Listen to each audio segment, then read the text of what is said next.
Hello students, staff selection commission ఎగ్జామినేషన్స్లో quantitative యాప్టిట్యూడ్కి సంబంధించి ప్రీవియస్ ఇయర్ క్వశ్చన్ చూద్దాం. The ratio of circumference and diameter of a circle is 3:5. Circumference of the సర్కిల్ని C అనుకుందాము, డయామీటర్ని D అనుకుందాము. C/D ఇచ్చాడు, ఎంత? 3:5. తర్వాత వాడే ఇచ్చాడు ఇఫ్ ద సర్కంఫరెన్స్ 6 సెంటీమీటర్స్, అంటే సి వాల్యూ 6 సెంటీమీటర్లని వాడే ఇచ్చాడమ్మ. Then radius of the circle యొక్క రేడియస్ ఎంత అని అడుగుతున్నాడు. సో సర్కంఫరెన్స్ మనకి 6 సెంటీమీటర్స్ ఇచ్చేసాడు. సర్కంఫరెన్స్ అంటే చుట్టుకొలత కదా, ఇది 6 సెంటీమీటర్లు ఇచ్చాడు.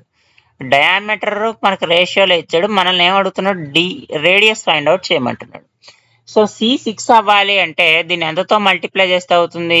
ఇంటూ 2తో మల్టిప్లై చేస్తే అవుతుంది. ఇంటూ 2తో మల్టిప్లై చేస్తే 6:10 అవుతుంది. సో వాడు ఇచ్చిన సర్కంఫరెన్స్ సరిపోయింది కాబట్టి డయామీటర్ డైరెక్ట్గా దేనికి ఈక్వల్ అవుతుంది? 10 సెంటీమీటర్స్కి ఈక్వల్ అవుతుంది. డయామీటర్ 10 సెంటీమీటర్స్ అంటే హాఫ్ ఆఫ్ ద డయామీటరే కదా రేడియస్, అంటే 10/2 అంటే ఎంత? 5 సెంటీమీటర్స్. కాబట్టి సర్కిల్ యొక్క రేడియస్ ఎంత అంటే 5 సెంటీమీటర్లు. So option C is the correct answer.